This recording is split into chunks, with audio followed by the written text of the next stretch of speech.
Coming to you live from Radio Cayman Studio. For the record. For the record.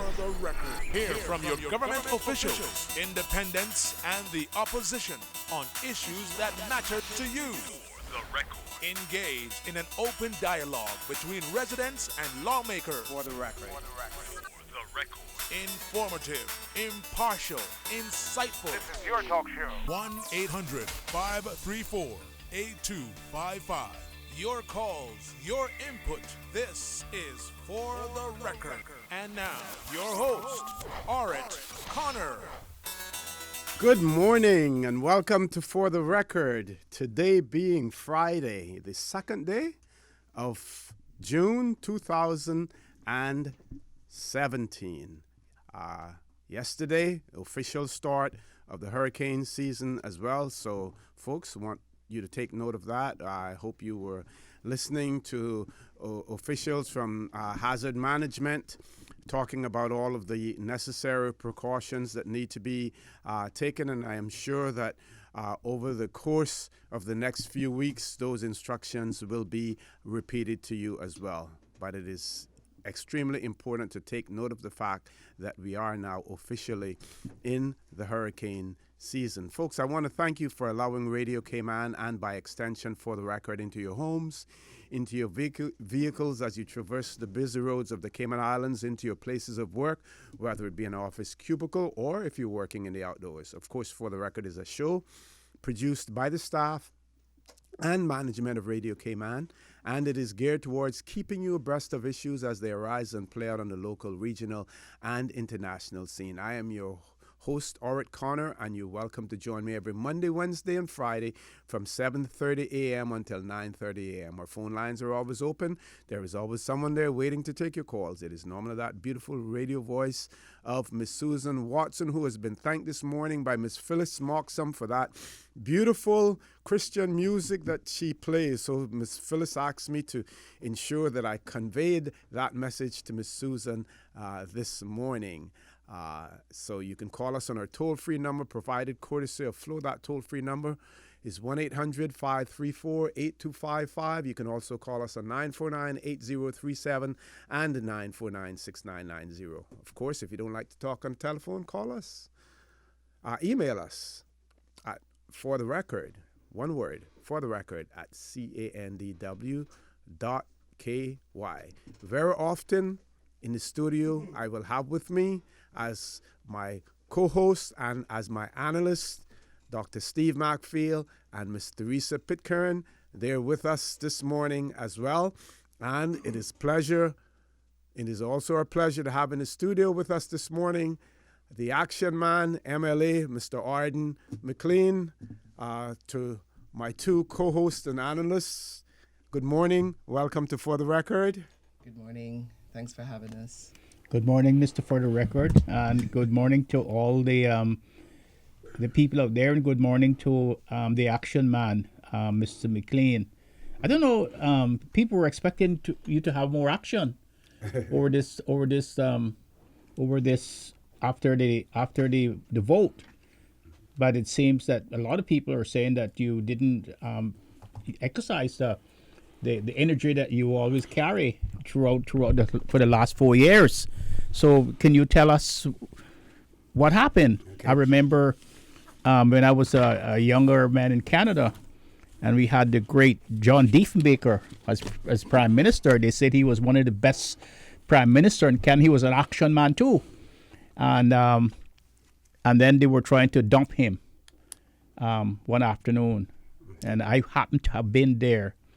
And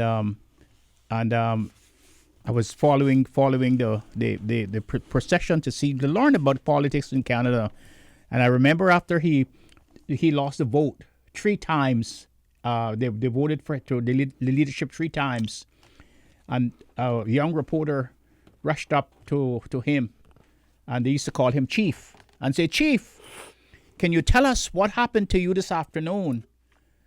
And Diefenbaker had certainly turned old, and he says, "My friend, they stabbed me in my back when I was not looking." So can you tell us what happened to you, action man? Because people are saying that your action energy has waned. Okay, we're going to get to that in a minute, but first let me welcome Mr. McLean and also to congratulate him on his victory again in East End. I don't know if you heard anyone told you yet, but I'm sure you heard a lot of things, but I said when the final results came, and I said, Mr. McLean can now stop biting his fingernails. I know many occasions when I was up there at the count, he would be sticking me in my side and stuff like that in East End, and always very excited about the count. And he did tell me during the course of the count when the numbers started to get pretty close, and I'd like you to relay that scenario to our listeners and viewers as well. How the numbers kept oscillating back and forth, and when you had an idea that you were down to about 20 ballot papers at that point in time, you were quite certain that you would be victorious. Good morning, all. Good morning. It's a pleasure to be back. I couldn't afford it during the campaign for the $1,000, but I'll take it if it's free, because this is about free during the year. this is about dissemination of information to the people of this country. It was quite an interesting count. It was also quite an interesting election.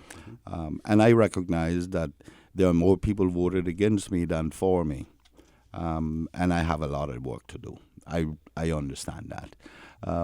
I believe the fact that one is in the opposition is not well understood. Because it's an indictment on any country when everyone wants you to go in government. Why? So that you can get something done.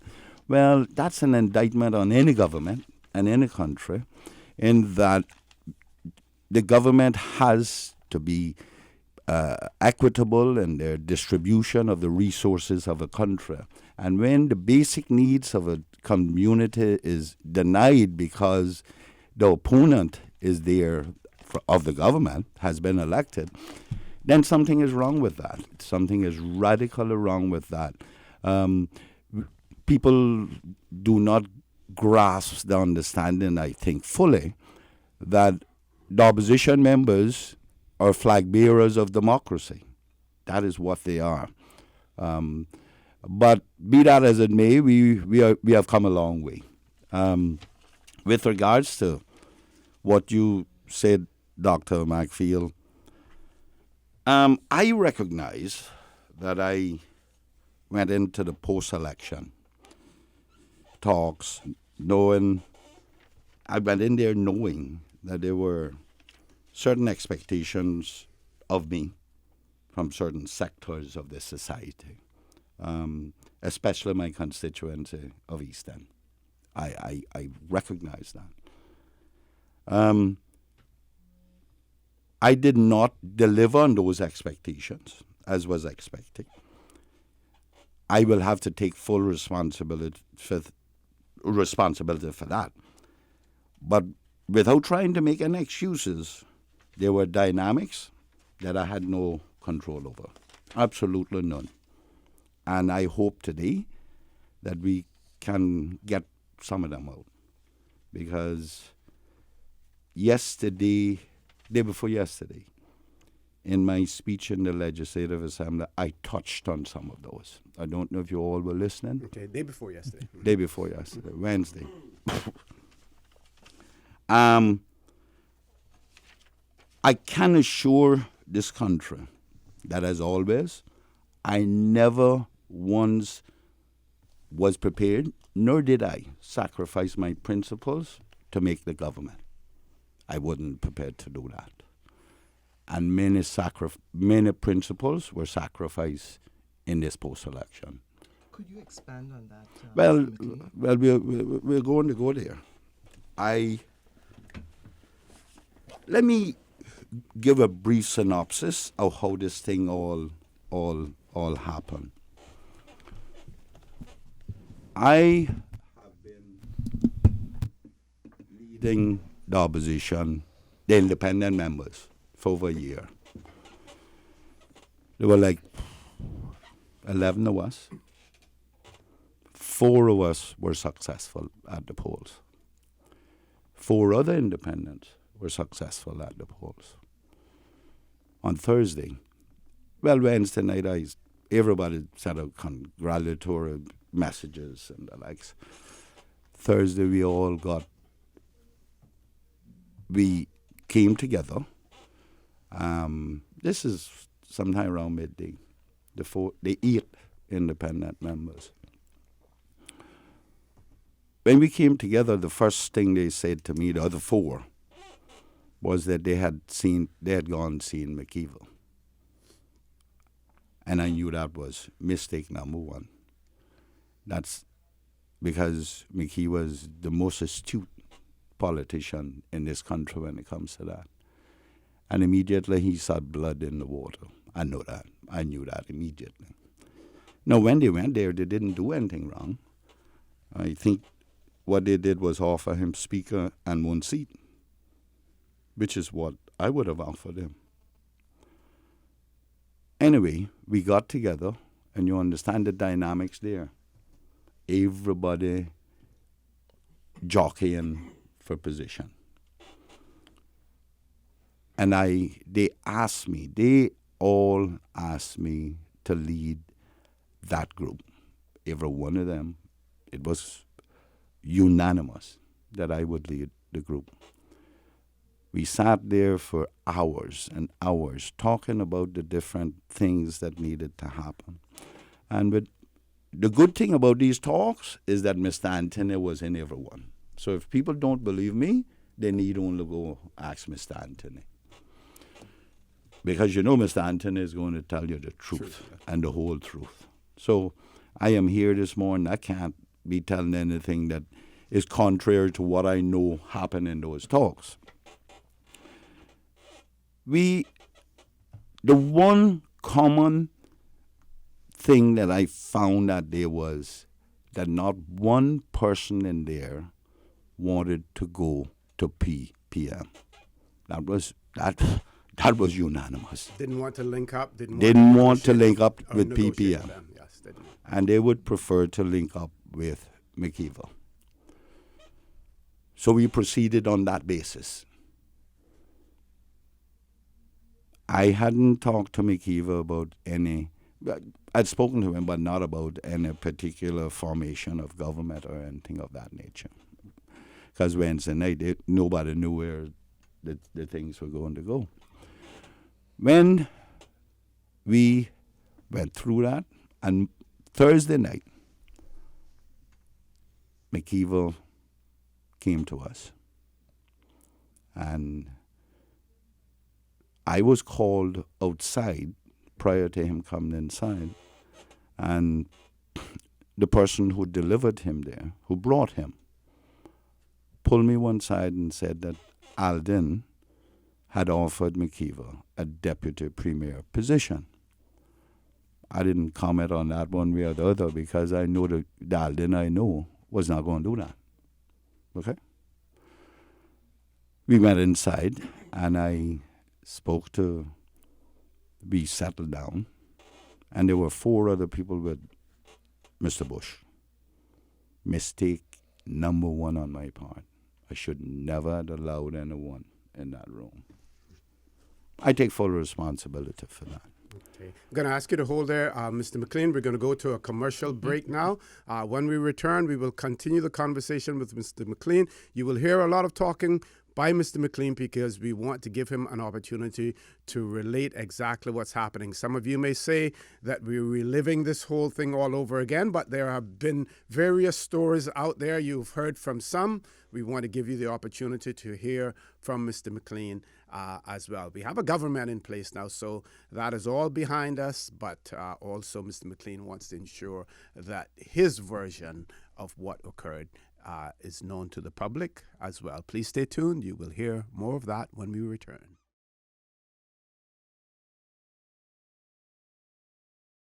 Good morning and welcome back to For the Record. I'm your host, Stuart Connor. In the studio with me this morning, Dr. Steve Macfield, Ms. Theresa Pitcairn, and MLA Mr. Arden McLean. Mr. McLean is relating to you, our audience, the negotiations that took place in the aftermath of the May 24th general elections and the results that came after that election and, as I said, those negotiations that took place. Mr. McLean, please continue. Yeah, okay, O.C., thanks. So Thursday night, I made an offer. Once Mr. Bush came in the room, I made an offer to Mr. Bush.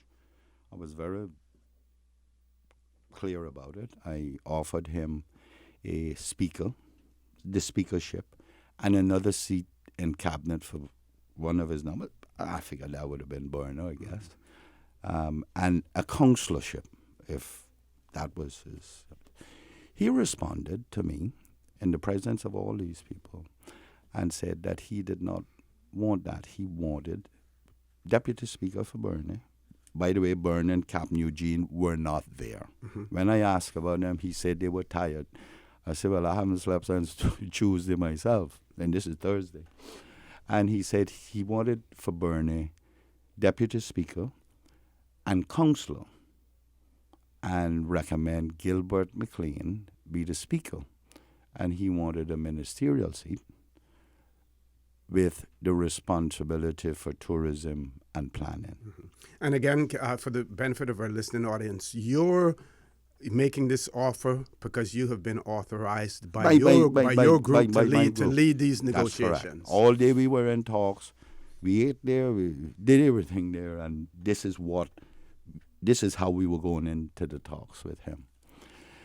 So I said, in response now to him, to what his proposal was, I said to him, I want to address them the way you gave them to me.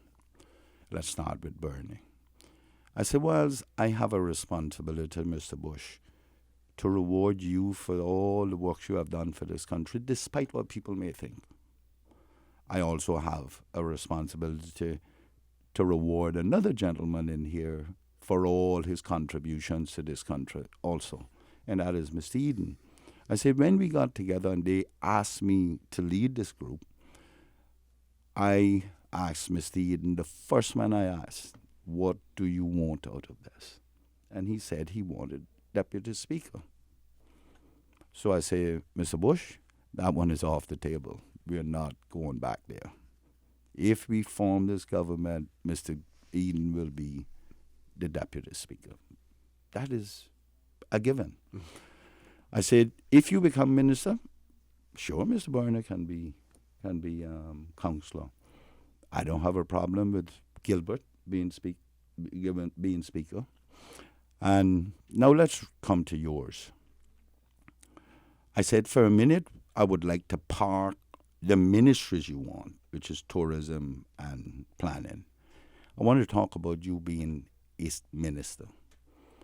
I said, I've never been in this, I've never had experience with what I'm about to say. What I want to know, and I will take advice from others here and comment, is what I would like to know is, have anybody had any experience with a sitting minister suing the state in the midst of a lawsuit against the state? And how does that work? Whilst it's civil, I've never had that experience.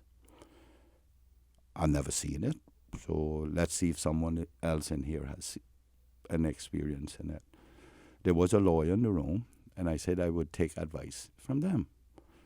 The lawyer said, well, tonight is, you dropped this on us, so it's kind of difficult for us to respond, because he said this is a civil suit and it could go on for 10 years before it's settled, so it could be settled next week.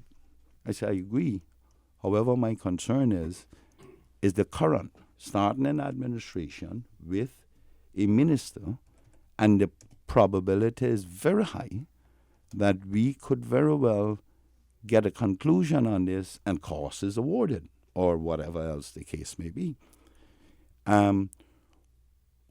My concern is us, an administration that we would be in charge of, paying a sitting minister, or vice versa, a minister paying a government, the state. That is very concerning to me. So I don't know, and nobody knew.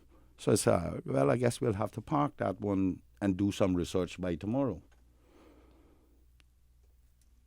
Then I said, well, let's talk to all these here as to whether or not what their opinions are on you sitting in cabinet. When you say all of these here, you mean all the All the members, Okay. the 7 other members from me, Okay. other than myself. Yeah. Okay. So John wasn't overly concerned about it. He didn't have a problem. Nor Kenneth, nor Austin. And when I reached Chris, and this is the part that everybody must listen very, very, very carefully to. When I reached Chris said, Mr. Chairman, I have some concerns about sitting in cabinet with Mr. Bush because of his past experiences. And I'm extremely concerned about that, sir. And McHugh jumped up, stood in his place where he was sitting, and proceeded to question Chris as to who he think he was. And Chris stood up also. And there was an argument. So I said, Kenneth, and McKeever said, I don't have to be here. Chris said, me either. But I'm not going in cabinet with you. He walked out the door. I said, Kenneth, try get him. And then I said, Mr. Bush, just sit down. This is the first round and people tempers are going to flare, you know. Anyway, Chris came back in. He apologized for his outburst. And he said to all of us, he said, listen to me. Understand that if we form this government, I made a promise to my mother that I would never embarrass her. He says, if we form this government, on the sight of the very first thing any one of you do, I'm walking away from it.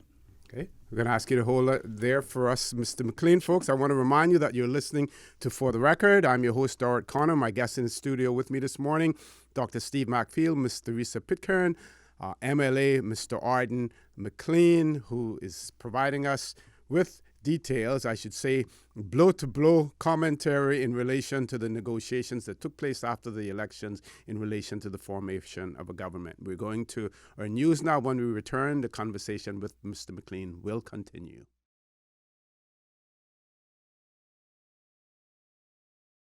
Good morning. Welcome back to For the Record. In the studio with me this morning, Ms. Theresa Pitcairn, Dr. Steve McField, Mr. Arden McLean. Before we went to our news, Mr. McLean was again relating the events that unfolded after the 2017 general elections, May 24th, negotiations that took place after in relation to the formation of a government. And you won't hear a lot of talking from us because we're giving Mr. McLean an opportunity to relate the whole events to us. Mr. McLean. Okay, thank you, O.C.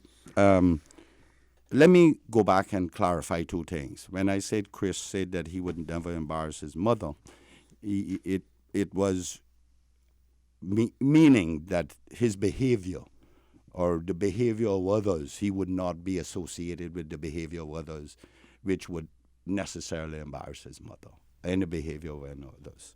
And the other thing is, when I question a sitting minister in a lawsuit against the state, it was my concerns of how that would interfere with the proper management of a country and the administration, for that matter. Because you remember, to sue the state, you have to sue the Attorney General. And then the co-defendants in this case is the Governor, Taylor, and the Commissioner of Police. As far as I know, I believe also the DPP might be in it as co-defendants in this civil matter. So I was concerned on how that was going to affect the administration of the governance of a country, particularly in cabinet, where the Attorney General is the legal advisor to cabinet. So those were my grave concerns. So let's go on to where I left off. We were at Chris. So I settled that down, And then the next one was Alva. Alva didn't say very much. He was That's, seemed to go. Suku? Yeah, Alva Suku. Seeming to go, wherever in the interest of the country. Then it was Mr. Miller. And I said to Ezra, I said, what are your opinions on Mr. Bush sitting in cabinet? He said, well, Arden, I campaigned that I would never sit in cabinet with Mr. Bush. Very calmly. And I'm prepared now to give up my position in cabinet because we had tagged him to be health minister. He said, I'm prepared to give that up and I'll sit on the back bench and you have my loyalties. McKeever jumped all over him again. Or, not again, but him too. I said, I don't need anything from you. I said, so you don't need anything from me? I just gave you all I had. I gave it up because of you. And I settled that down again. And I said, don't worry, I'll have a discussion with Ezra. Mr.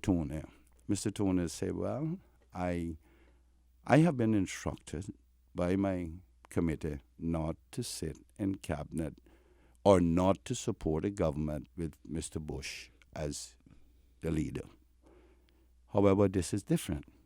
But I think it's fair that I go back to my committee and ask their opinion. So this is Minister 12 that night. And I said, okay, I think what we need to do is adjourn this meeting and come back tomorrow morning at 9. Because I need to talk to Mr. Miller. And certainly Mr. Anthony needs to go out to his committee as well. And at 9 o'clock tomorrow morning. Plus, you needed to get clarity also on the legal question that you asked. Right. And I needed to do that also. This is 12 o'clock at night. I was up until 5 getting information out of England. And then I woke up like 7, 8, I don't know, whatever. And then I started getting information from constitutional lawyers or lawyers here as well. And what I learned was that there is no case law. However, the optics, the same thing I said that night, I'm concerned about the optics of this. And there are incidents of the Brexit minister being suing government on a civil rights, human rights matter. And there are many cases of it, but they have all not looked good in the eyes of the electorate.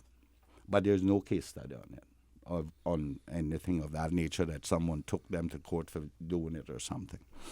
So, we are to meet at 9. I don't know, 8:30. Getting ready, I missed a call from Mr. Bush. And those guys called me then and said Mr. Bush said he wanted to postpone it. He couldn't be there till 10.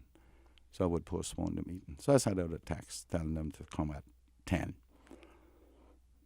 We all met there, waiting for him to come so we could start back the talks.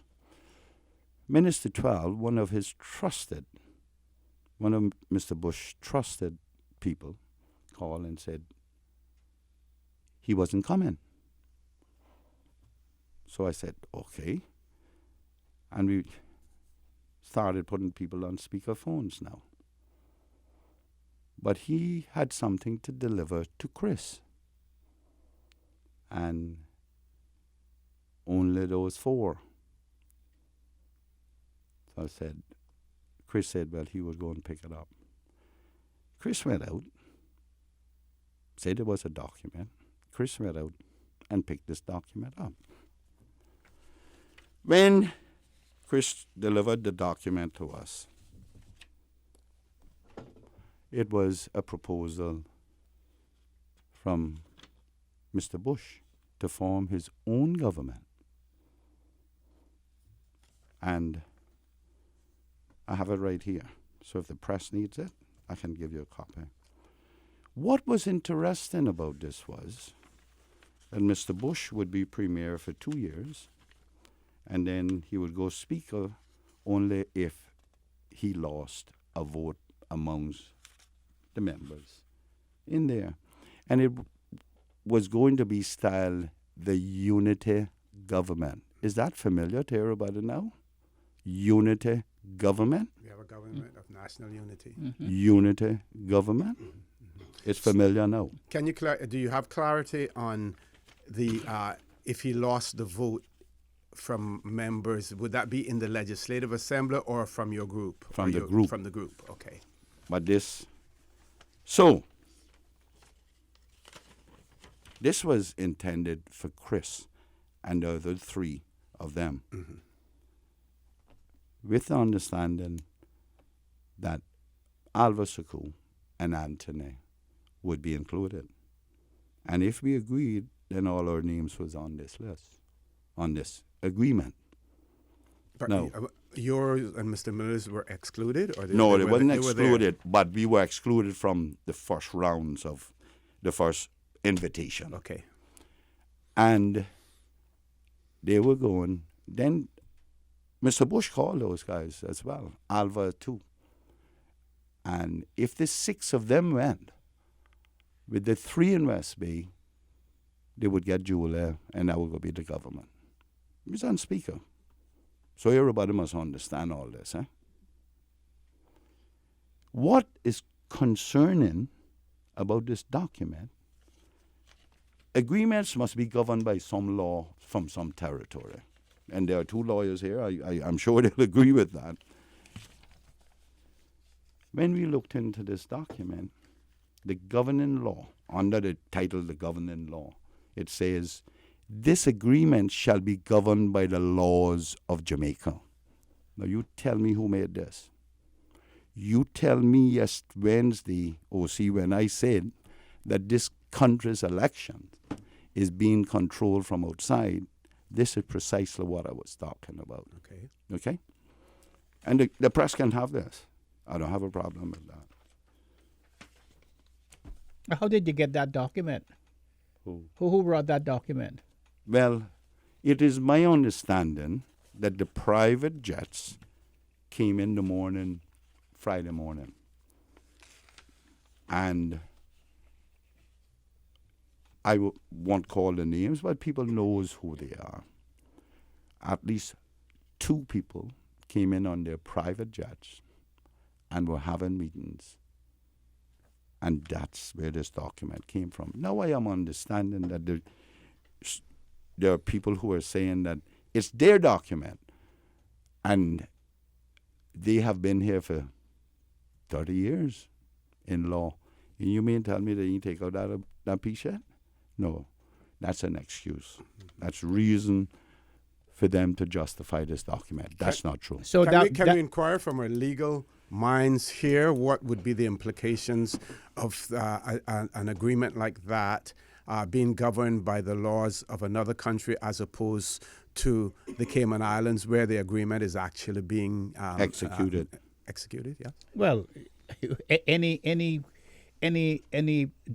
difference, any mediation, any occurrence, and anything that happens within the document would have to go to Jamaica to be mediated or to be litigated or to be tried under the Jamaica law.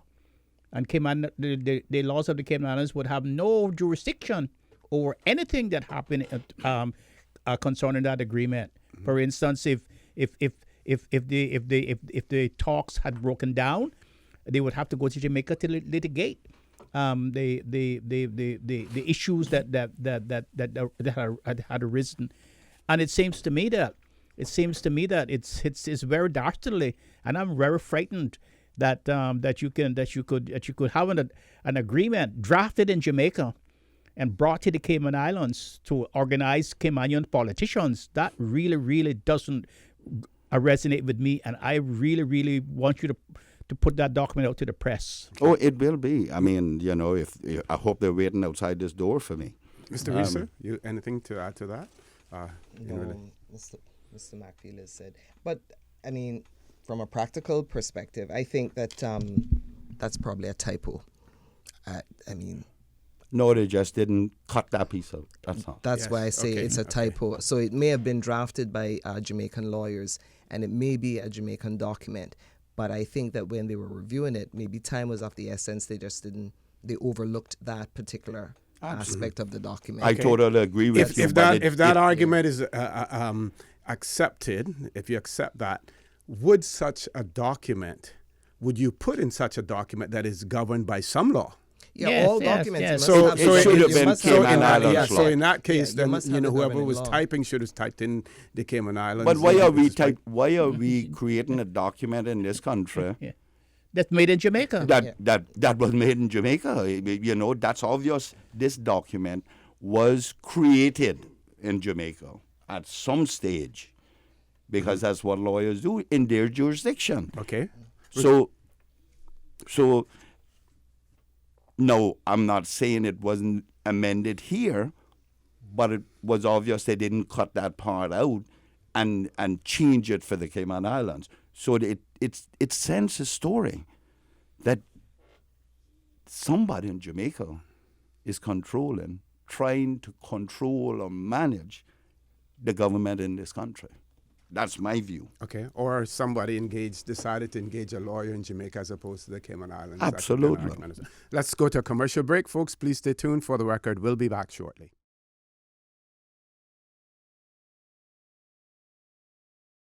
Good morning. Welcome back to For the Record. We're continuing our conversation with MLA Mr. Arden McLean about the negotiations in the aftermath of the June 24th general elections. Mr. McLean. So, Mr. McLean, before you go on, I just want to get this clear from my perspective. That document you said, or this document you said,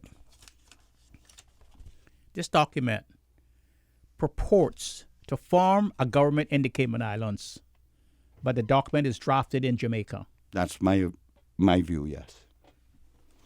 Now, we reached Friday midday, 2 o'clock in that region when that document was delivered to us. We were told 2 hours before that, 3 hours before that, McKeever wasn't coming to our meeting with the independents and the CDP. So we sat around there, everybody's on phones and stuff, which was not enhancing anything, but so be it. I can't control people's behavior. I cannot.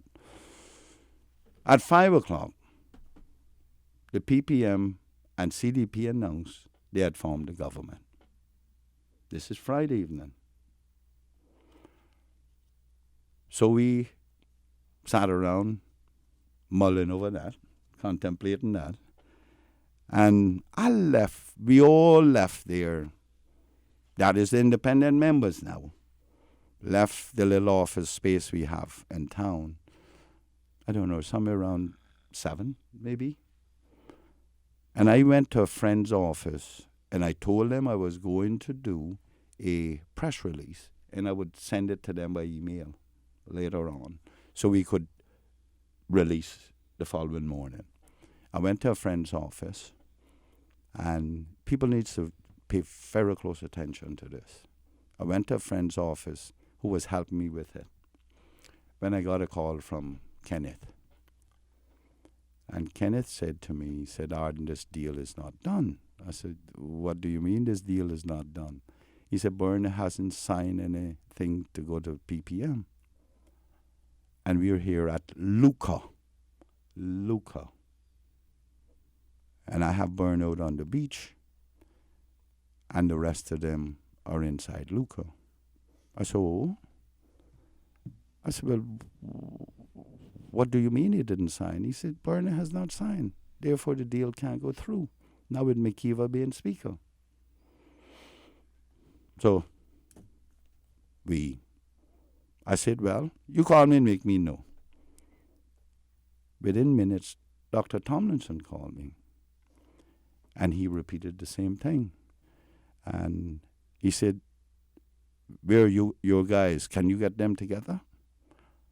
I said, well, I don't know if I can get them together, but I'll tell you what, I'm not coming to anything at this stage without Anthony and Izzard.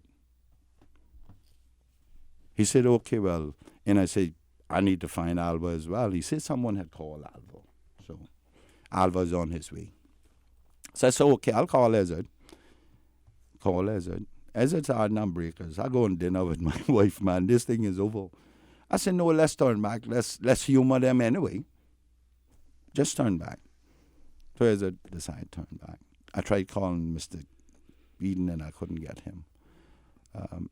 So I told Ezzard to come to my friend's office and we would leave from there in one vehicle. When Ezzard turned up to my friend's office, I said, Ezzard, let me tell you something. We have to stop this. However we can stop this, we're going to do it now. He said, well, what do you propose? I said, well, here is what I'm thinking. If this thing is already cut and dried, then we are going to have to remove ourselves from being ministers or premier and sit on the back bench. That's the only way you can control this. The threat of me and you leaving it is the only way we can do it. And it stops everything in the country. It stops the PPM and it stops the UDP temporarily. Dr. Tomlinson called me back and told me we were at Grand Pavilion and everybody was there except Al. So Ezzard and I went, and we went in. And there were a number of people in the room. So Chris was chairing the meeting. They had already appointed Chris as chair in it. So when Chris started off, there were a number of people in the room. And Chris indicated that they would have to not involve themselves in the discussion. And I said, Mr. Chairman, no, they have to leave the room. There is no way I'm going into any discussions again in these talks with anyone other than us in the room. Those Elected, okay. MLAs elect. So they left. And we proceeded with it. So he wanted to know first thing about the opinions of everyone forming this government with us there. And when it reached, everyone had their say, and when it reached Mr. Bush said, my position on FormNet is in that document. So I said, which document is that? He said, the one that was delivered to you all earlier today. I said, well, it wasn't delivered to me. So he pulled out a copy and gave it to me. And went around the room. And when it reached Mr. Miller said, no, I'm not going to be in cabinet. I'll stay on the back bench and support where you support from. When it reached me, I said, the first question I need to ask is, what happened to the agreement between you Mr. Bush, and Alden? He said, well, that has now been rescinded because Bernie didn't sign it, and we're not going to do that. Okay, I don't have a problem with that. I say, here's where I'm at. I'm not going to contest the premiership. Mm-hmm. I'm going to sit like Mr. Miller in the back. Then it came to Mr. Chris, and Chris said, well, Mr. Anthony had expressed an interest in a seat, which was a little surprising to us because Anthony, he has always been concerned about his health and that kind of thing. And it was surprising to me, knowing the Anthony that I know. So I say, I'll go outside and call Tony and see what he's saying, because that's surprising to me. Al came back and he said that Mr. Tony is saying he's going to call me, indicating me. I said, okay, I'll go step outside. I said, tell me something, Chris. Can you ask Mr. Bush about those unresolved matters from last night with regards to the lawsuits? And Chris asked him, what about these unresolved matters? We would have to address them. Now, I'm not going to go into full details as to what his response was. I'm not going to do that at this stage for legal reasons. But in the fullness of time, the country will know what that response was, because everybody in there heard that response. Okay? So let's park that one for a little bit. I went outside and Mr. Anthony called, and we, Mr. Anthony said, no, that was a long time ago that I expressed that, but, and maybe Chris got it a little, which is not not unheard Quite of. possible. Yeah, quite possible. So I went back inside and I said, gentlemen, I want to have another seat. Mr. Bush came out and asked me why I wouldn't take the deputy. I said, no, Al is, if one of those guys in there can do it. John wanted it, and so they started voting on it. John wanted it. He received 2 votes, and Al received the rest of the votes, or something like that. So it was then agreed that he would be. Mr. Bush was leaving. So deputy premier? Yeah. Okay. Mr. Who would be premier? McKeever, in accordance with that document. Okay. Mr. Bush would have been premier. In accordance with that document. Yes. Okay, all right. You understand why? Anyway, I said, then this is 10 o'clock at night, and Mr. Bush is leaving in the morning with his wife, and we were going to, Al would be in charge with all the stuff. That night, we took the picture, and if there's anything I apologize to this country for, was being part of that. However, I had to stop that charade. I personally take responsibility for stopping that charade, because I said, I hope Mr. Bush turns into Rip Van Winkle, because he need be sleeping a long time. If he wakes up, he's going to find out what I did. That is not. I take responsibility for that, Steve, Mr. Macfield. We're going to take a commercial break now, but I just want to comment that photograph that circulated at 11 o'clock on Friday night kept many people awake after that. Some people say they had this churning in their stomachs. A lot of people didn't go to work on Saturday after that because many persons were concerned about the optics of that particular photograph that emerged at 11 o'clock and were saying to themselves, is this the government that we're going to have? Many people. This country was going to have, trust me. Folks, please stay tuned for the record. We'll be back shortly.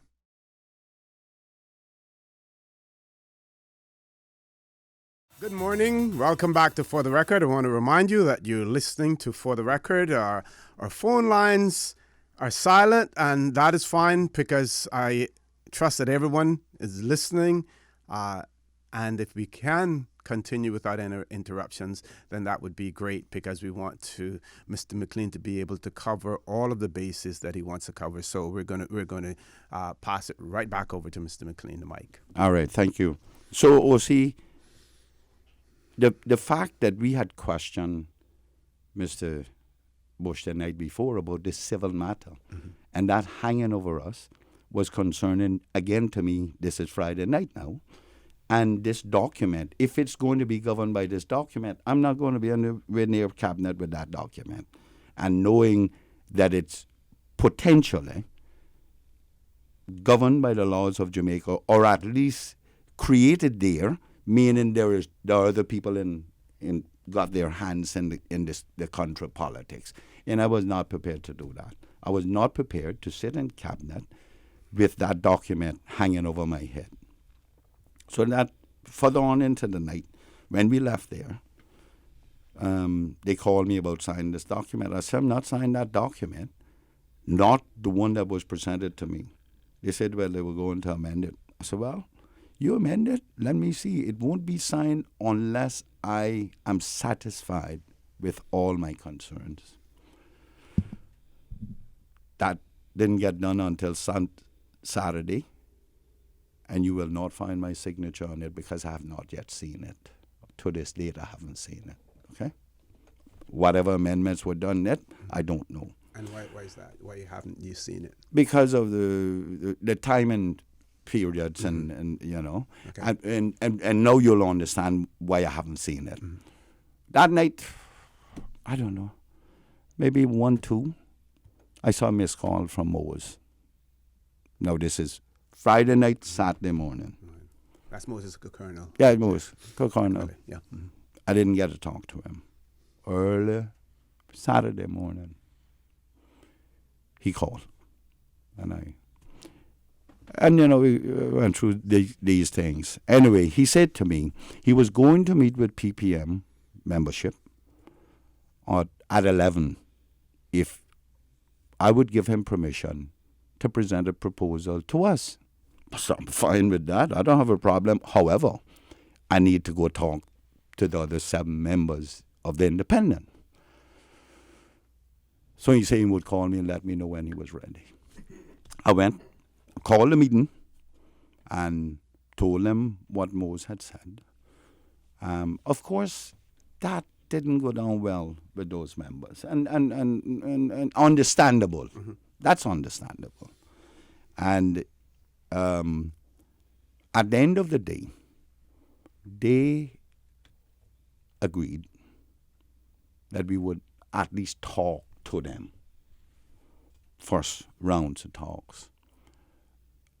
Mose called and said that he was ready, and the PPM were sending him, Mose, and Julia to discuss with us.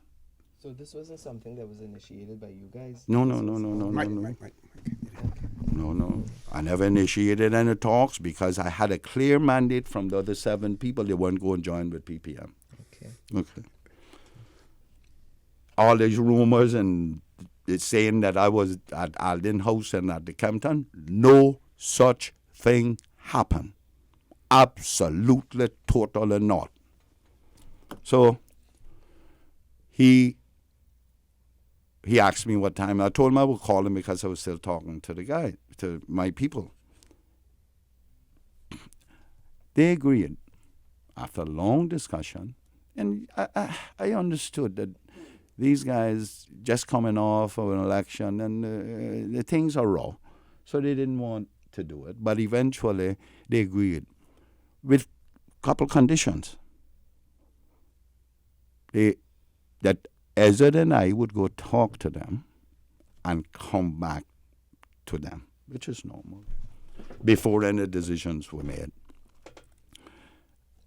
And 2 walk-away items. Walk-away item number 1, the premiership, was non-negotiable. It would have to not be Mr. McLaughlin. Number 2, that he would not sit in cabinet. That one was kind of hard for me to understand. We got to put a premier, without, you can't relegate him to the back bench. No, you can't do that. So Mr. Miller and I went into those talks, that's night, Saturday evening, with Miss Juliana and Mr. Mose. So Mose says, well, Arden, why don't you start? I said, well, fine, but there are 2 walk-away items, so we might as well put them up front, because we would be wasting our time if these cannot be resolved immediately. He said, you go ahead, I'll listen. I said, okay. Walk-away item number 1 is premiership. He said, let's continue the meeting. I said, walk-away item number 2 is Alden will not be in cabinet. He said, let's continue the meeting. Now, what does that tell me? What does that tell the people of this country? Okay? Anyway, we went through it, and we talked about the makeup of cabinet. It would be 4 from us, 3 from them, 7. The premiership we would have to decide between Mose and I. Mose was a little reluctant, but, this is the first round of the talks. So it's him deputy, me premier, or vice versa. No big deal. I was prepared. That's the third time I had given that up in the interest of forming a government. We talked about ministerial position, which was not in any finer details, And they wanted at first, they were proposing at first for Mose, for Marco to be speaker. Now, Caymanians must know by now that I keep notes, huh? Marco, speaker. I didn't have a problem with Marco being speaker. But then, on second thoughts, they said, well, would you be against Marco coming in as a consultant in the financial thing? I said, personally, no. I don't have too much problem. But I got to take this back to my people. And those are the first talks. That's when they recommended Alden to be speaker. I said, I don't have a problem, but I need to talk to my guys too. Deputy Speaker. They wanted to bring in Roy, Julie, and Mose, which I thought was would bring some depth as well, Based on the agreement that it would be 4 of you and 3 of the progressive. Right. Okay. I proposed in that meeting that we look about increasing the membership of cabinet to 8 and change to junior ministers. And then whenever that came through, they would get the fourth ministerial position. Mine all this got to be approved by my people now for me to go back to them. And obviously it has to be approved by the By PPM theirs group as well. Yeah. So they're going back and do it. They asked about Wayne, saying he wanted to help. I said, well, you got to see him, I think, and become a member of the board there, if that's the wishes. In the case of Marco, I said, that this just tells you how selfless I am and was to try and get my country going forward. I said, well, one of the things I want you all, and Mose brought it up about Development Bank, I said, well, I want to see it refinanced and to help people who are losing their homes and that kind of stuff at a lower interest rate. That's what needs to happen. And I said, that would be a perfect place for Marco as a consultant to develop all that, and watch over it. They wanted to give me immigration. I said, I'm really sure that I would get immigration because I got to clean it up. I was very open with these guys. They were open with me, okay? So we left, late that night. Miss Julia said she needed to go to church in the morning. And I said, well, all of us need to go to church in the morning to be cleansed. So we agreed on meeting back at 2 o'clock on Sunday now, after church. Called my guys back in. They had left and was scattered all over the place. We were at home or whatever. And called my guys back. And I said, now listen. Before, and Mr. Austin said that it was our egos. Listen to this very closely. Cayman. Mr. Austin walked into that door. And he was totally, absolutely belligerent. He started in one tirade, and he would not stop. And I sat right there and made him do it. Calling me and Ezra that we talk about integrity, and this is going to be another change of government. You remember he was minister that night. Okay? He was tagged as minister Friday night. This is Saturday now. Okay, Saturday night now. I said, Mr. Austin, very calmly, very deliberately, I said, Mr. Austin, you see that door that just serves you as an entrance. It also serves as an exit. And I said no more. He walked out. They went out and talked to him, and he came back. And we started the talks. Meaning, me and Mr. Miller telling them what we had done for the first round and what the PPM had come to us with. It got belligerent again. So I said, you know what? When you say it got belligerent, what do you mean? Well, What was it? Well, people, Mr. Austin, no, we're not going to do that. And we couldn't get a hit. And the guys just would not listen. So you're saying the meeting was constrained by an unwillingness to work with the PPM government? Yes. Okay. And I can understand that. So I said to them, let us adjourn, and we'll meet back tomorrow morning before we meet at 2 with PPM Moses delegates. Julian. Yeah. Mm-hmm. So we left. But one thing that came out of it was that they wanted, Mr. Ezard stayed there, just chatting for a while with some of them. And they wanted us to go back for a 5-2. Us get 5 and they only get 2. PPM. I'm going to ask you to hold it there for us. We're going to go to headline news. When we return, we will continue the conversation from that point. Please stay tuned for the record. We'll be back shortly.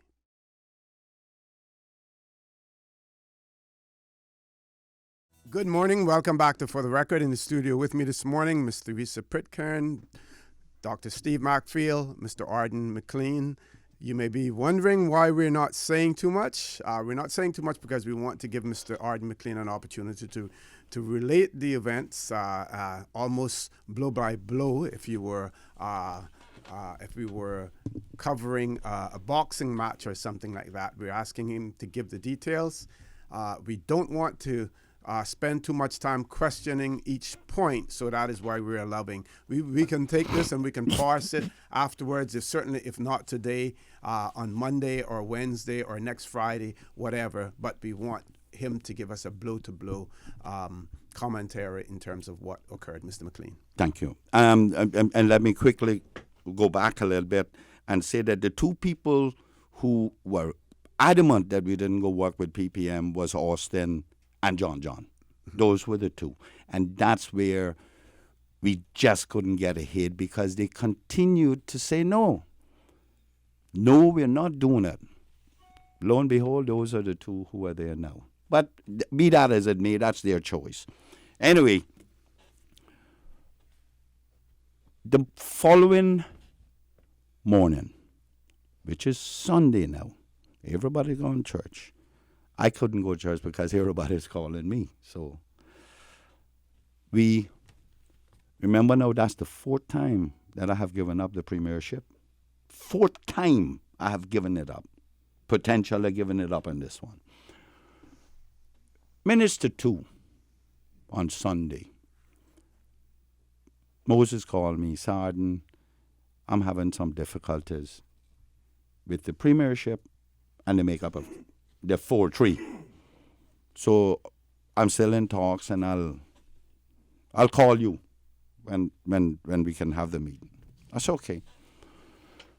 I sent a text out to everybody saying that Moses had said he was having further talks, and I would let them know when this was going to go down, when we would have a meeting with them.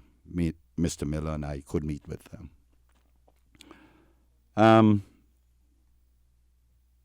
I guess about 5:30 or thereabouts. The timelines may be a little off here. And we're all talking all day now, but 5:30, I don't know. I sent Moses a text, and I said, are you still in talks? And he responded, yes.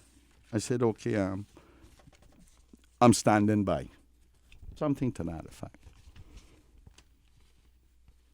He responded like, oh,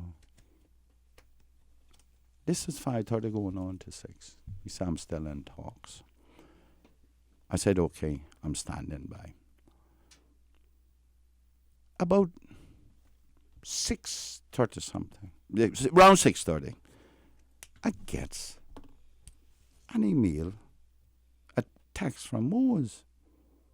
And he says, Arden, and I'm paraphrasing here, we're talking with your independence, meaning me, with your independence, and we believe we have sufficient people to form the government, so we would like to pursue that at this time.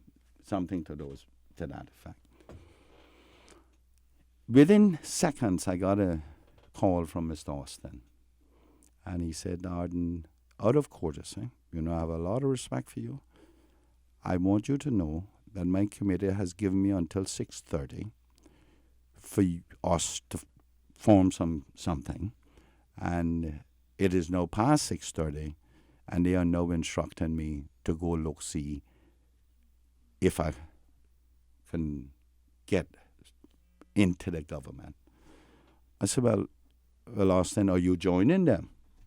He said, no, I'm not joining them. I said, okay, well, I wish you good luck. I wish you luck. You are not obligated to do anything. You are not tied here. And he said, and I really appreciate that, and I really appreciate the way you have conducted this. I said, Austin, good luck, son. I then turned around and sent out a text to everybody attaching Mo's text. And I said, I just received that from Mo's. I would like to wish all of you good luck with your newfound friendship. I trust that you will find solace in that friendship. And that was it. That is Sunday evening. Mm-hmm. Of course, everybody became concerned. And then Monday morning, we agreed to meet. John is all over the place. Everybody all over the place. They are in contact with Mr. Bush overseas, not me. I wasn't in contact with them overseas. They were. Monday we met. Monday morning early. Mm-hmm. Sat out and I sent a message out and said that we were going to meet at 10. Everybody responded, including Mr. Austin. Mr. Austin's response was that, remember now the evening before this, Sunday evening, he said he was going to look for government.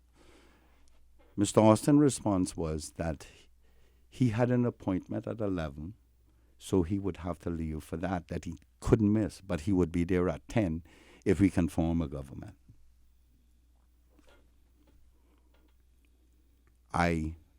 Then Mr. Tune had some difficulties meeting 10 o'clock. So I sent back out at 11, just before 10, and said, Mr. Tune can't meet at 10. Can we push it back to 11? Mr. Austin responded and told me he would call me. So he called me and he said he had we're going to run out of time if we try to get too much into the nitty-gritty. No, but I want Mr. Austin went on radio and said it was me who broke this down. So we and he needs to know that I have a very good memory. Okay. Mm-hmm. And he said that he had an appointment at the hospital that he couldn't miss. Fine. So I said, well, whenever you can get there, come. And we went, and whilst we were there, they said that Mr. Bush was coming at 11:30. John was of the view that we could continue with this party because he had been in contact with Mr. Bush with creating the government through there. So that's all your independents plus the CDP? Without an absent Austin. Okay. This is Monday. Okay. So they propose that Mr. Anthony become the premier in the interest of the country. And I gladly ceded that to Anthony. That's number 5. Number 5.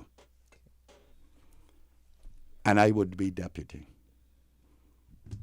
Anthony said he had to go home, talk to his family about it before he could decide. And he pulled me one side and asked me if I would support him. I said, absolutely. I'll go your back anywhere that you go. Any place you go. So, whilst we're talking, John is trying to find out if Mr. Bush has got back in. And he come back inside and say he thought Mr. Bush was still in customs, so his phone was not on. But he talked to his aide. And he would bring him over to the place when he came. And he said, I told him that Mr. Anthony would be Premier. I said, John, why would you do that? And Anthony, you know how sensitive Anthony is with his family. I said, that's a mistake. But anyway, so be it.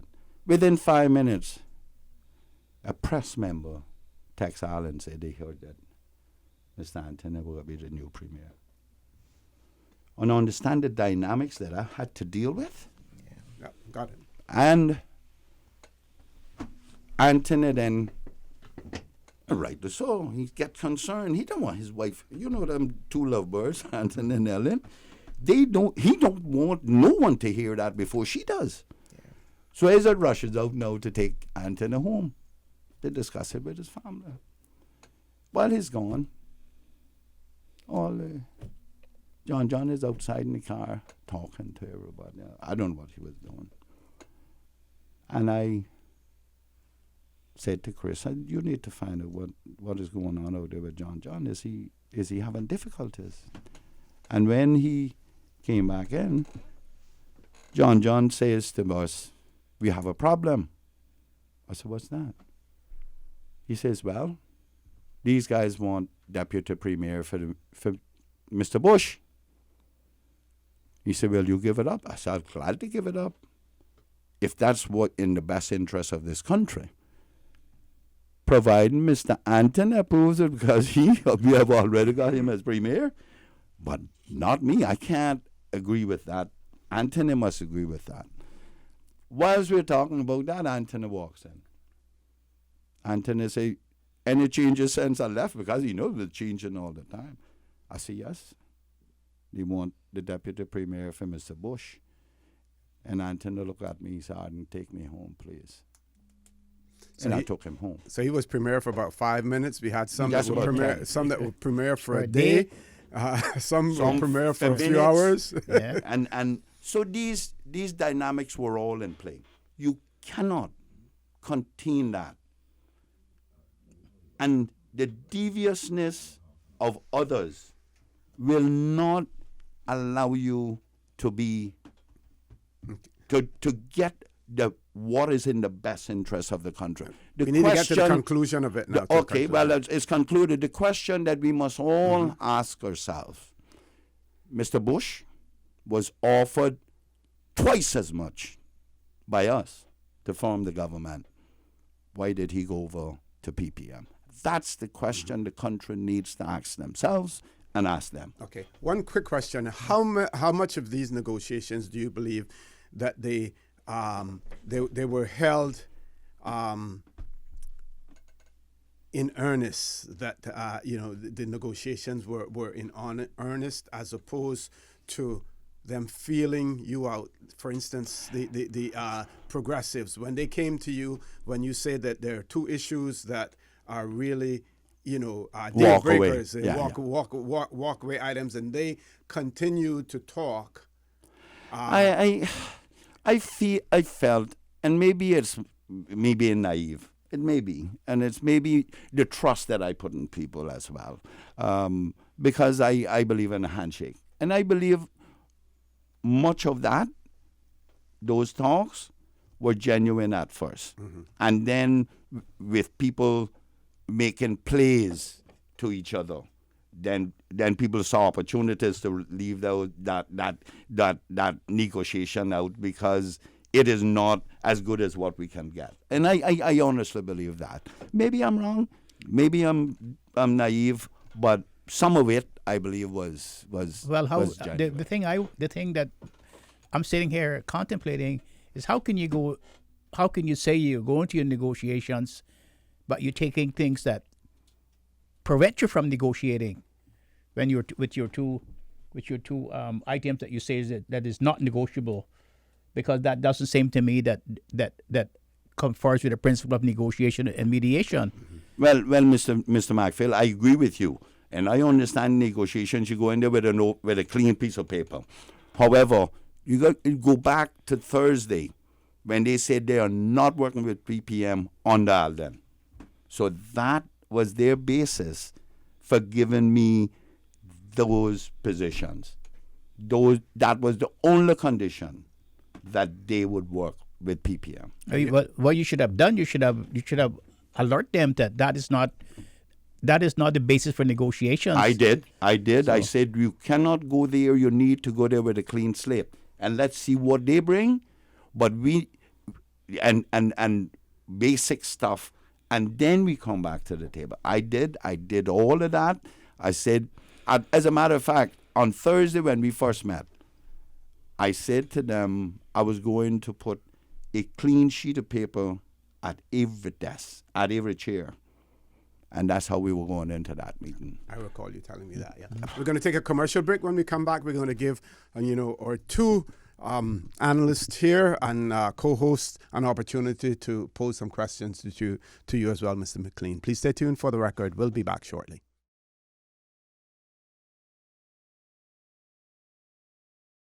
Good morning and welcome back to For the Record. In the studio with me this morning, Ms. Teresa Pitcairn, Dr. Steve Macphail. We're talking with Mr. Ard McLean, the newly re-elected member for the District of East End. We're talking about the blood sport of political negotiations after an election in the absence of any party or group getting a clear majority to be able to form the government. I call it a blood sport. Some people may call it other things, devious negotiations, whatever. But again, it's all a part of the political game. Ms. Teresa, to you. Yeah, so during the break, I was asking, I was speaking to you, OC, about this whole group. It seems to me that there was a relationship based on a history with Mr. Eden, yourself, Ezard, and Al. And it seems as though there was a lack of cohesion among you to the extent that you had new independents that you didn't have a long-term relationship with.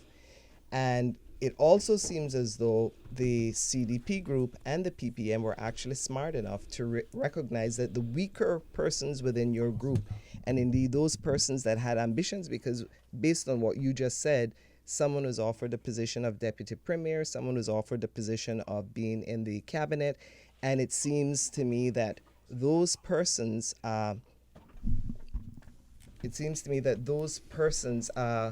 were easy bait for persons with the PPM and the CDP, because how do you start from a position where you're anti the PPM, and then and based on what you've also said, the people who articulated the most concerns about being with the PPM were actually certain folks who actually went across and walked across. Yeah. So that's a little spurious. That's a little curious. Well, I don't know if it's what happened is that in the absence of them being in there, with lack of experience, they were being pulled from all corners by different people on the outside. And I believe that contributed significantly to it. Now, I should point out that the one who was less receptive to that and leaned in that way is Chris Saunders. He's very capable. The guy is very capable. When the argument about going to PPM came up, Chris said, listen, these are talks. Let us go and hear what they have to say. So in essence, Chris sort of helped me with that. to quell that argument or that at that time. And Chris has demonstrated to me an ability that he can be a good representative and a good politician in this country and a leader in this country. He has that. He has it. It's obvious. And I attribute that to him having been in HSBC and all those big jobs and that kind of stuff where he has to deal with such diversity. And that level of sophistication Yes. as well. Yeah. You know, and I'm not saying the others don't have potential. I'm just saying that Chris Farr is much higher than all that. So Okay. it seems to me that you came across as a measured guy. I mean, contrary Absolutely. contrary to what folks have been saying. And you can ask Mr. Tony. Mr. Tony congratulated me. Chris congratulated me. Just yesterday, Chris said to me, "Arden, the only problem you have is you're not devious enough." And he said, I have a newfound respect. He told me in those meetings, he said, "Arden, this country needs to see this part of you that they don't know." Dr. Steve, you have comments, questions? Yeah, I have a question. It seems to me, Mr. McLean, that listening to your version this morning of what happened, it seems to me that that all of the most all of the people from both sides, from every side, were more interested in the spoils of war, the victory, That's right. the spoils of political office than they were in representing the people. And that is amazing to me. Even when you heard the people now was so adamant that they wanted change, and it seems to me that once they gave everybody the vote, gave them the mandate for change, they start fighting right away for high political office, and they forgot what they were voted in for. Well, Would you agree with that? I totally agree with you, but I should point out, and I will not go away from here without pointing out information I gather since all these talks. I learned that on Saturday, Alden McLaughlin gave up the premiership. That's how most of them could come to us Negotiations. to that negotiation. So that wasn't a negotiating ploy. That was actually I don't think it was a ploy on their part. okay. Alden gave that up in the interest of this country, just like I gave up the possibility of doing it 5 different times. That's commendable. Alden gave that up. So when we paint the devils, be objective about it. Yeah. Okay? And I must tell you, Moses wasn't overly excited about taking it either. But he had to go back to his people to see whether or not they would come back and decide between me and him. Okay. You have to give Alden credit in that respect. Mr. McLean, lessons learned, and if you had to do it all over again, how would you do it? If I had to do this all over again, there is one fundamental thing that Dr. Steve McField had always talked to me about: organizations. I am an organized person too. Politics needs to be organized, where you work together and develop that trust and develop that loyalty and develop that understanding and have one ideal, one goal, and one set of principles that you move ahead by. Do you see this group encapsulating that kind of vision? I think I would like to hope so. I would like to hope that this group can do that. You have to understand what I said to those guys early in this game. I said we are at the point where most of us with the experience is going to be moving on. Here is the opportunity for you guys to get the experience so that you can take over this country. One of those guys have to take this country over. It's highly unlikely that this country would accept a new person coming in to be premier. It's highly unlikely. And the more experience we can get in these young men now, the much better off this And country women. will be. And women, however, we have, 3 women now? Tara, Tara. Miss Joel, and Barbara. Barbara. So, but the fact is that there are young people in there now who can take over this country. We have to move on. You understand? Alden can't be premier again for 4 years, at least 4 years. Precisely, yes. So we Gonna can't point look that to out. him. Mr. Bush continues to say he's getting tired, and this will be 36 years. I don't know if he's going to continue. Mose, I don't think, is going to continue either. Mr. Mr. Toone Eden? is not going to continue. There's a high likelihood that Mr. Ezra and I will not continue. So we have to start preparing for the future. And I would encourage people. I had someone text me a while ago and asked me why I'm doing this.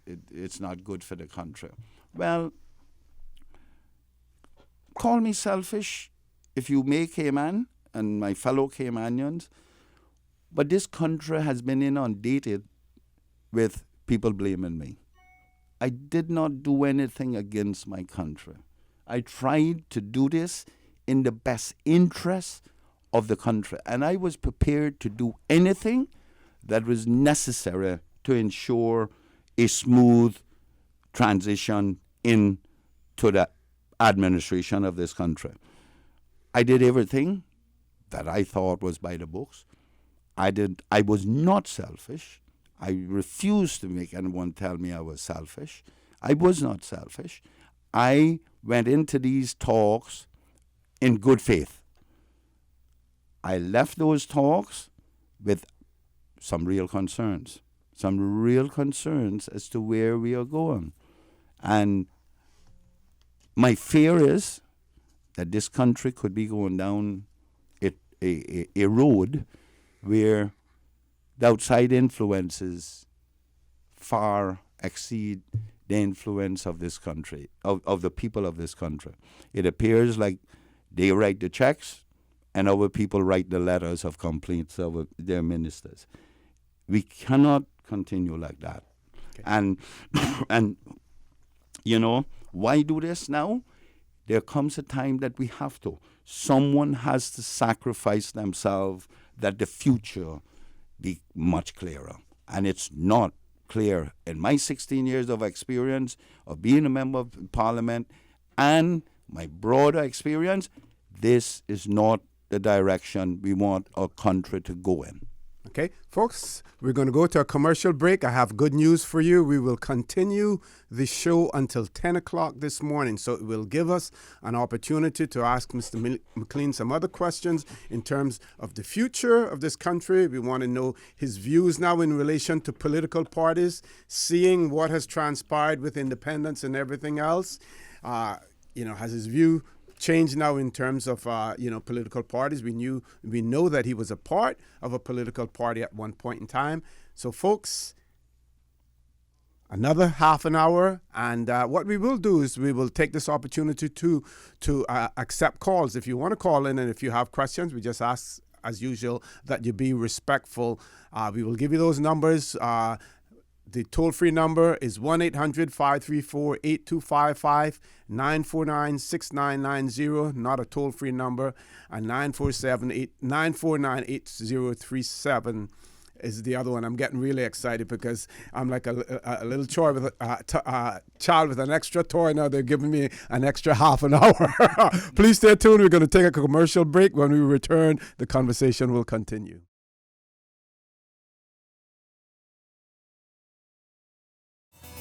Good morning and welcome back to For the Record. Our next commercial break will be at 9:45, and then we will end exactly at 10 o'clock. Now, some people, about a minute before 10, some people, Mr. McLean, you said, have commented and saying, why are you talking about this now? The country doesn't need this. We have seen so much on social media, so much speculation. It is important to hear it from the proverbial horse's mouth in terms of what has transpired. You have done it publicly. Gives anyone an opportunity to refute anything that you have said if they were party to these negotiations and if they were present, at the same time. But it is important for the voters to know, the people of the Cayman Islands to know the way things work, the way they operated at this particular election. We shouldn't have to wait. We shouldn't have to wait until we end up with a book like this one, A Special Son, where Mr. Orman tells the story. We here in the Cayman Islands are hearing it a week after it occurred, which is so important. I know, see, it is important that the Cayman people know that, and maybe they may blame me for this, but I didn't. There's some degree of trust that the electors must put in those they elected to govern their country. We didn't have, I personally didn't have a lot of discussions with anyone outside of that group. I would update my chairman, who was very judicious with it, and send it out to the members. And everybody was calling, and I do apologize to all those who called. A lot of it was to congratulate me, and I missed those calls. And I had over 1,000 text messages and 1,500 missed messages. So I do apologize for that. But there comes a time that you have, when you're in negotiations, that one word can change the whole day. And I just didn't feel like we should have been being pulled from all directions, particularly me. I didn't want to do that. And I'm sure if you talk to Alden or McKeever, they'll tell you the same thing. They fear that. We fear that because it all hinges on that one individual. One caller. Let's go to the phone lines. Caller, good morning. Welcome to For the Record. Good morning. Good morning. Okay, man. Devil incarnate. Thanks for putting on the show. This is Iwan. Morning. Good morning. On to the panel. Congratulate you, Mr. Honorable McLean, to come here to tell us all about this. I didn't get most of it, but I want to thank Radio Cayman again to have such a good show to enlighten people are going on.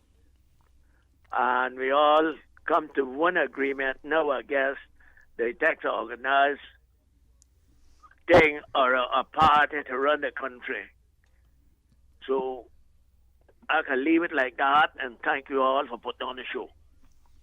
Thank you very very much, much. Thank Ivan. you very much, caller. So do you see the group now that now comprises the unity government actually running the course and maybe even becoming morphed into the PPM, becoming a PPM government? The group that in the opposition now. No, the current government. Current government bench. You realize there are only 3 PPM members on there. Original PPM members. Barbara, David, and Alden. Everybody joined after we set that part up, Okay. Everybody. So 3 founding members.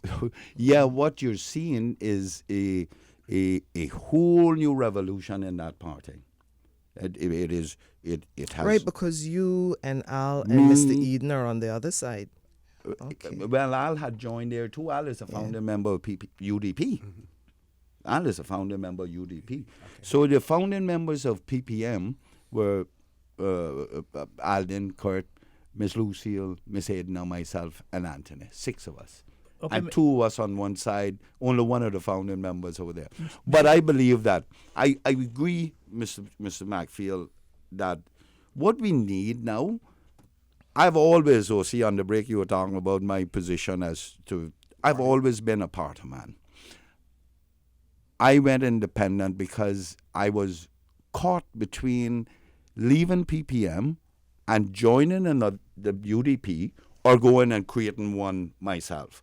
I did not have the resources nor the support to do that. But to Arden, create are what we're now seeing is a division based on ideology, Yes. or a division based on simply personalities? No, I don't think it's personalities. What I believe it is people, those who are best suited to work together. We all have the same political ideologies No, you and, don't. and You don't. No, you direction. don't. Well, they are extremely similar. They are extremely Okay, similar. instead of ideology, let's look at values then. Is Well, it values now is it that may be a values- different story. Okay, Yeah, okay. yeah. I will understand that because, without being disrespectful to anyone, there are certain things I will not do, and I'm not saying that others will do them, but there are certain things I will not do. You know, somebody said to me the other day, since these talks, somebody said to me, asked me if I know the difference between an honest man and a corrupt man.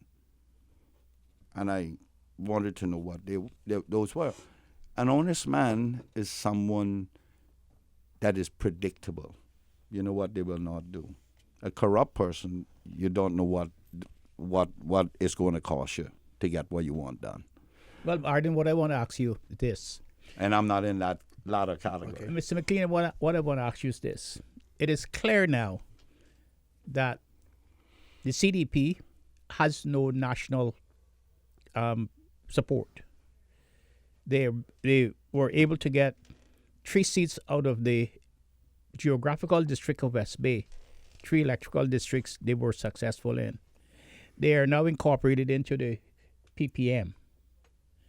On the other side, there's this hodgepodge group of independents. Mm-hmm. And we know that under the British parliamentary system, the Westminster system, it's a party system. Are you now going to try to at least to get your group together formally into a party system so that you can better manage the group and you can have some rules and some regulations and some bylaws that they could abide by? Because it seems to me that even in the party systems, you have people of different ideology, but they all come together, especially at the party conventions. That is the place where you have disagreement with the party or with the leadership. That's where you can vet your opposition or your disagreement. But in the end, you stick together as a party because that is what you are. Is the party brings discipline and they bring cohesion to the group. Okay, we have 2 callers.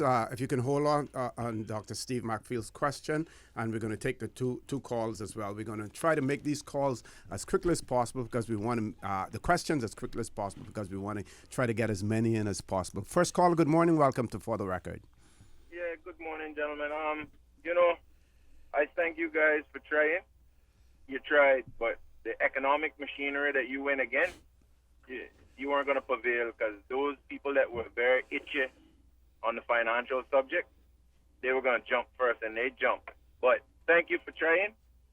The people did the best they could do, and you guys did what you could do. And at the end of the day, it's clear to see. I don't know who's writing the political script for Cayman, but all this reminds me of is when Bob Marley brought Edward Tiaga and Michael Manley up on stage for the Unity thing.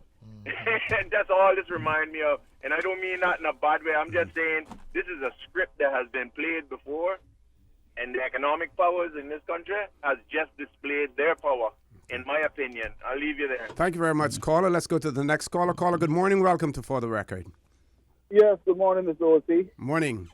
And good morning to your panelists. Good morning. Panelists. I don't know how many of them is there. Is Mr. Arden there? Yes, yeah, Mr. McLean is here. Go right ahead. Good. But this is Sean Ebanks, Deputy Chairman for the West Bay CDP Committee. And listening to a little bit of what Mr. McLean has been saying this morning, I want to say this is far from what we've been told in our committee meeting on Tuesday night of certain things that took place. And I just want to say that, the reason why we do not have an independent and CDP government is because of genuine hate from a couple of people, a couple of independents for Mr. Bush. Genuine hate. I mean, real hate. And also egos of the same few independents who they wanted the big job. They wanted the big premier job, and Mr. Arden is one of them.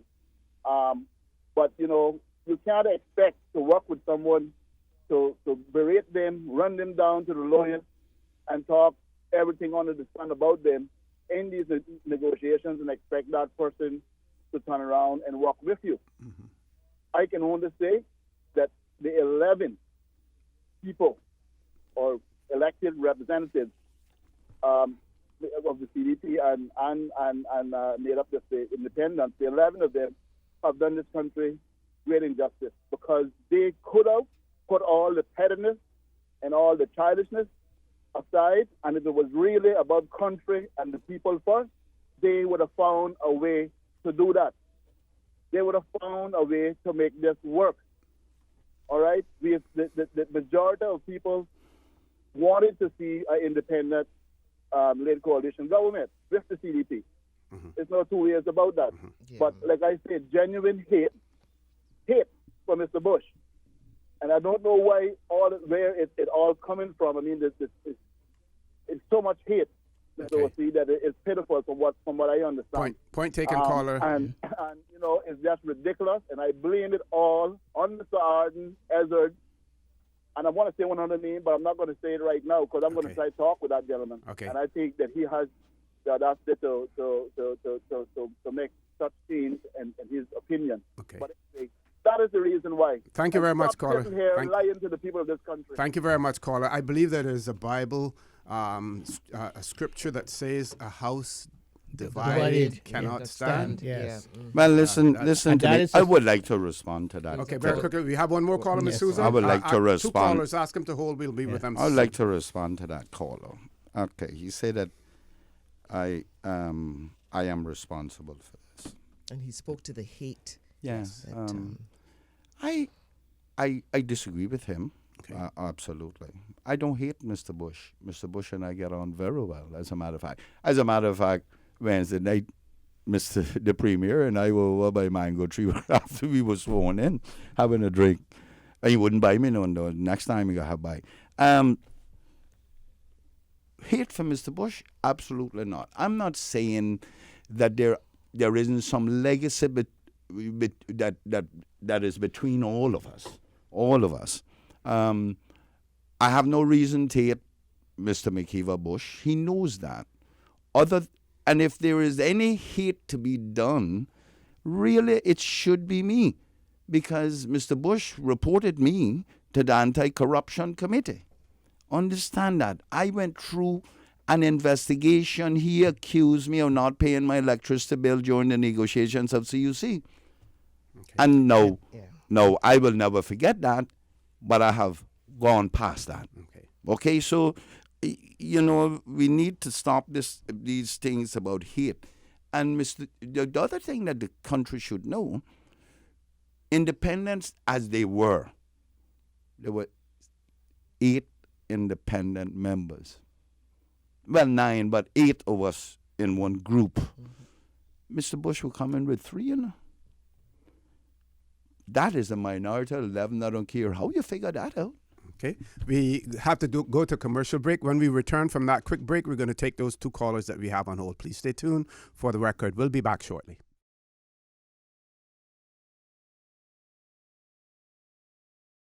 Good morning. Welcome back to For the Record. Going straight to the phone lines, we're asking everyone to be brief, ask your question, or if you have a comment to make it as quickly as possible. 3 callers. We want to get through those calls before we close off. First caller, good morning. Welcome to For the Record. Yes, good morning, Mr. Caller. Good morning, morning to your panel. Good morning, Especially sir. Good morning to Mr. McLean for, enlightening us to some of what happened in the last week. I think it's very important that we know. And just to say, Mr. McLean, your stock has risen now. I wish I'd bought some in it, but some of it, but that becomes the case.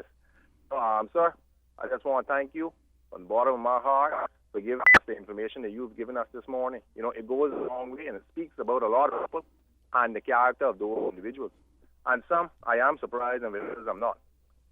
And being brief, thanks again. You did the country proud this morning. Good morning. Thank you, Redhead. Thank you very much, caller. Next I like caller, him. good I morning. really Welcome like to this For the guy. Record. Oh, good morning, sir. Good morning, sir. I should say sirs and lady. Yeah. Thank Yes. you. Okay, sir. Morning. Yeah. As a founding member of the PPM, I have followed the development of both parties. When I say both parties, when it was UDP. But I went way back before that, from the time of Unity Team. Anyway, what I have observed, sir, is that a lot of things that have happened since the voting took place is that we have had quite a few disputes. And I might sound educational, but it has to do with my profession and really educational. So one thing we studied during dispute settlement was that you have side A and side B. And between those two sides, we have what is called the zone of indifference. And the dispute cannot be settled until you get rid of that zone of indifference. Mm-hmm. And for you to get rid of the zone of this indifference, both sides have to start laying down putting aside certain demands, so we can come to what the objective is to remove that zone. And we saw a lot of attempts made during the negotiations. Okay, cutting it short, what I would like to see us doing going forward is that, be they call themselves a group or a party, we begin to have education of the younger members, because somebody alluded a while ago that some people will not be going back after these 4 years. And so the guys who move up, we need to prepare them, right? Because I am now 70-year-old, so I know I won't be there. So we need to prepare them to step forward into these parties or groups, whatever you want to call them. But at the same time, both sides should not be enemies, or perceived by the followers to be enemies, because this is the sort of perception that you have out there in the community, that side A will not count in on side B. But there's nothing further from the truth. I remember as a teenager, I was invited to a party. Caller, I'm going to ask you to cut it short real quickly. So, yes, sir. All right, let me not go into this other thing then. Just to say that the parties need to set up mechanisms to train the younger members to handle disputes. And the older people, the ones who are going to do the training, have to believe that the training is something that is necessary and essential for the growth of the Cayman society. Thank you very much, caller, for that. Next caller, good morning. Welcome to For the Record. Good morning, Jose, and good morning to your panel. Good morning. Good morning. I'd like to say to Mr. Arden, I appreciate him very much. He stands for what it is and not what he likes. That's very important. And I'm not a party person. I don't support parties in the Cayman Islands. The reason why, because it's difficult to find, history has proven, difficult to find people in parties who are independently minded. They are yes men. Without having independence this time, we would have ended up with two parties fighting against each other with all their yes men. And I don't like that. I will fight and I will defend the one man, one vote until it gets better. I will not support any parties until, I'm not saying I don't vote for people, individuals who are in parties. I'll do that. But I'm not going to vote for no party. No.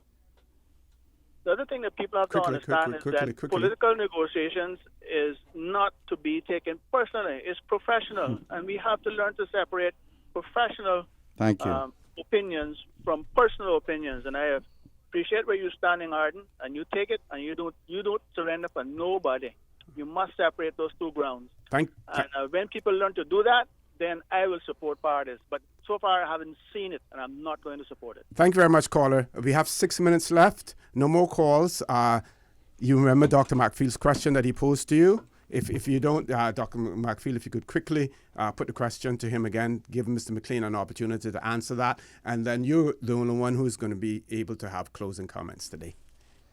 What was that again, Doc? Mr. McLean. I would say that I said to you that it's clear now that the CDP has been incorporated into the PPM. Mm-hmm. And even without that in incorporation, this CDP is not a national party anymore.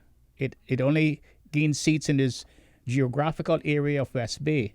It gained three electoral seats in West Bay. And it hasn't gained any seats now nationally for the last two terms, for the last two elections. Seeing that, so since you guys are a hodgepodge group of independents on the other side of the house, do you think now that it's time for you to come together with some sort of formal setting that you can be a viable opposition? Because it seems to me that if you don't, people so undisciplined that they'll go on having their own way in the House, and you'll not have a real opposition, but you'll have a hodgepodge of different views coming from the back bench, coming from the opposite bench. Mr. Macfield, I totally agree with you, and that is what I am committed to, and I have given those 3 young men that is there with us my commitment. That is Chris, Al, and Kenneth. I have given them my commitment to teach them everything I know and to support them in creating an organization that we can go from district to district and educate people on what organized politics is about. And they have committed to doing that as well. Like you said, that night, Thursday night, I said to Mr. Bush, Mr. Bush, for the last 2 elections, you have ran more candidates than is required to make up the majority. And you have lost and only returned 3. That's why I said to him, and I can tell you the exact words I said to him, out of sympathy, out of compassion, empathy, whatever you want to call it, I said, I am going to give you a golden parachute. Just like that. That's when I offered him the speaker's seat. I had to. Okay. Because I am the most selfless person you will ever find, and Teresa knows that. Why? Life goes on, and there is, and Mr. Macfield taught me this. There's a great equalizer that comes our way someday. It is not how long you have lived, but how you have lived with your people. And if you cannot, people should listen to that delivery I made in the House this week, that I sat down for 2 days and pondered. It is about our people. It doesn't matter who the government is. We need to ensure our people rise with the tides and the swamping of boats.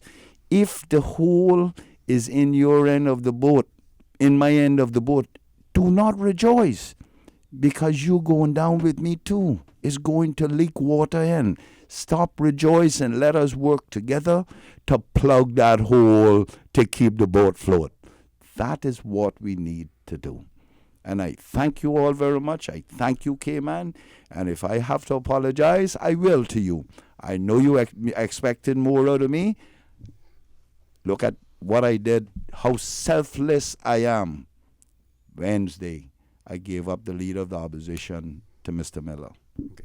That is who I am. Folks, I want to thank you for allowing Radio Cayman, and by extension for the record, into your homes, into your vehicles as you traverse the busy roads of the Cayman Islands into your places of work, whether it be an office cubicle or if you're in the outdoors. I also want to thank Mr. Arden McLean for being so candid with us in terms of those negotiations. He carefully parsed everything to also ensure that we remain within the legal limits. He called names when we knew that there were public names out there, and there were names that were not called simply because they were not public figures, and we appreciate that, as well from him.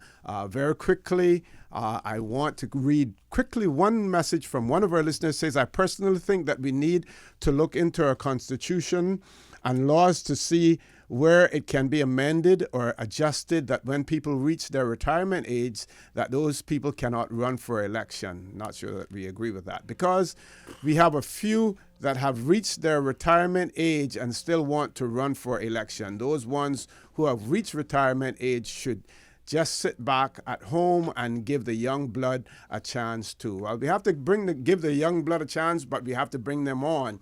So you can't replace the old ones with all new ones. That was one of the concerns that the people had. That is one of the concerns that people had about that 11 o'clock. I'll just call it the Friday night 11 o'clock photograph that was circulated on social media as well.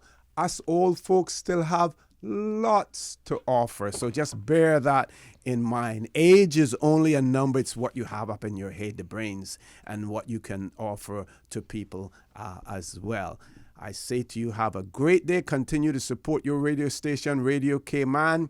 Remember, we are our brothers and our sisters keepers. There is always someone out there who's less fortunate than we are, and I ask you to extend a helping hand to them. If you can't do that, then I suggest you donate to a worthy charity, because we always want to consider those who need, not necessarily those who want. Have that great day. Join Sterling, Dwayne Ebanks at 12 noon for Talk Today.